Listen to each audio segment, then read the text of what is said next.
दोस्तों, आज हम एक ऐसी घटना के बारे में बात करेंगे।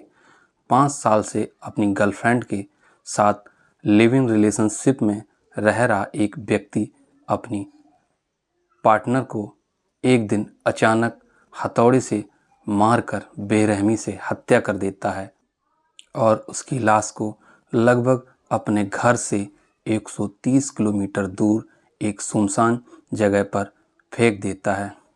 इस घटना में उसका साला और उसकी पत्नी भी शामिल होते हैं। ये घटना एक 2.5 साल के मासूम की वजह से खुलती है।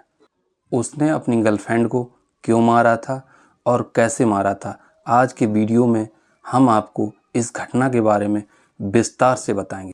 नमस्कार दोस्तों, आज की सच्ची घटना के इस एपिसोड में मैं उमेश यादव आपका स्वागत करता हूं। आज की सच्ची घटना जो मैं आपको सुनाने जा रहा हूं, ये सच्ची घटना महाराष्ट्र के पुणे शहर के एक जगह की है।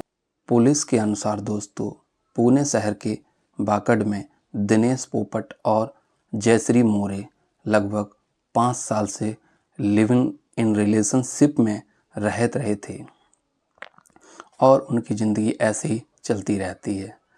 जो जयश्री होती है वह अपने पति से शादी के 6 महीने बाद अलग हो जाती है और दिनेश के साथ बाकड़ में एक मकान में किराए पर रिलेशनशिप में रहने लगती है।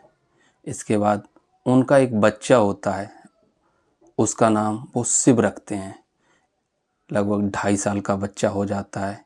इसके बाद बच्चे का भी खर्चा होता है और जयश्री का भी खर्चा होता है।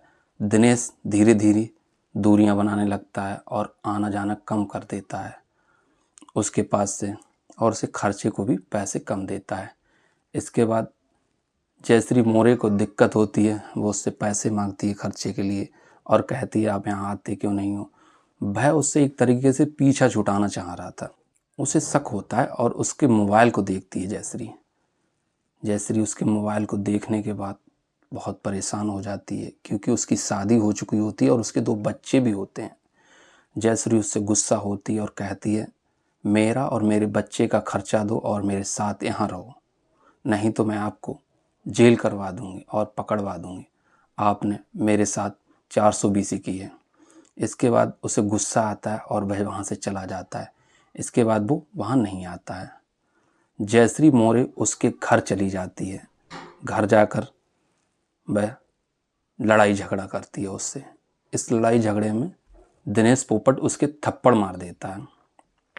इसके बाद वह उसे धमकी देती है मैं तुम्हें पकड़वा दूंगी, जेल करवा दूंगी, तुमने मेरे साथ 420 की है। इसके बाद घर में एक हथौड़ा पड़ा होता है।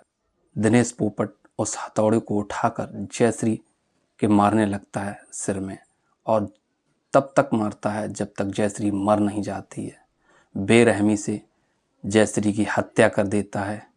इसके बाद उसकी पत्नी पल्लवी और दिनेश उसे ठिकाने लगाने का प्लान बनाते हैं। उसकी पत्नी पल्लवी अपने भाई अविनाश को फ़ोन करती है और पूरी घटना के बारे में बताती है।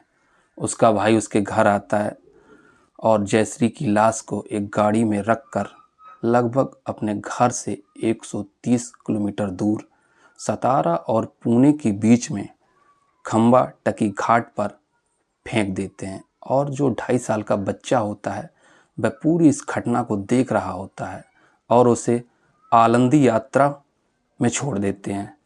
गंगा के पास एक घाट पर एक यात्रा लगी होती है, उसे वहाँ छोड़ के चले जाते हैं। इसके बाद 25 नवंबर को वह FIR कराता है अपने बेटे की गुमशुदगी की। वहाँ उससे पुलिस अधिकारी बातचीत करते हैं और पूछते हैं इसकी माँ कहाँ है। तो वो बताता है इसकी माँ अपने कहीं बॉयफ्रेंड के साथ होगी, उससे मुझे कोई मतलब नहीं है। इसके बाद पुलिस ऑफिसर बहुत परेशान हो जाते हैं और सोचने के लिए ये कैसा इंसान है, इससे बच्चे की तो फिक्र है और अपनी बीवी की नहीं। वो उसे डांटते हैं और बोलते हैं अपनी बीवी की भी गुमशुदगी रिपोर्ट लिखाओ।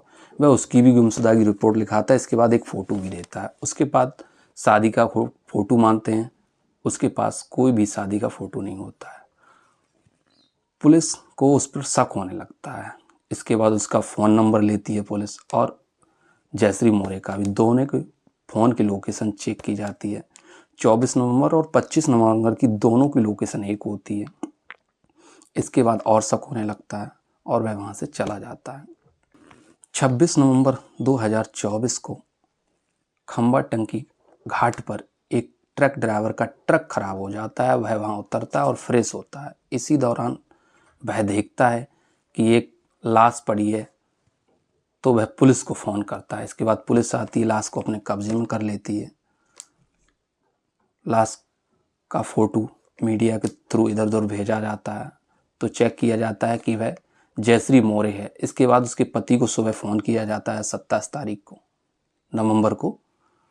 वो नहीं आता, वो शाम को पहुंचता है। पुलिस को और उस पर शक होने लगता है और उसे पुलिस बातचीत करती है। पहले तो वो सिरे से नकार देता है, मैंने इसकी हत्या नहीं की है।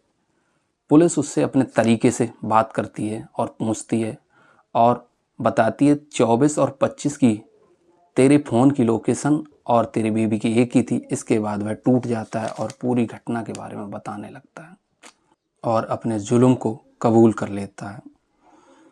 उसकी पत्नी पल्लवी और उसका साला अविनाश और दिनेश पोपट को पुलिस ने जेल भेज दिया। दोस्तों, हमें किसी पर बहुत जल्दी विश्वास नहीं करना चाहिए और ना ही किसी के साथ रहना चाहिए। हमें अपना और अपनों का हमेशा ख्याल रखना चाहिए। दोस्तों, ये घटना सुनाने का मकसद किसी को परेशान करना नहीं, ना ही किसी के दिल को चोट पहुंचाना है। ये घटना सुनाने का मकसद सिर्फ ऐसे अपराधियों की आपराधिक सोच से सावधान रहें, सतर्क रहें, अपना और अपनों का ख्याल रखें, जिससे इस प्रकार की घटनाओं से बचा जा सके। जय हिंद, जय भारत।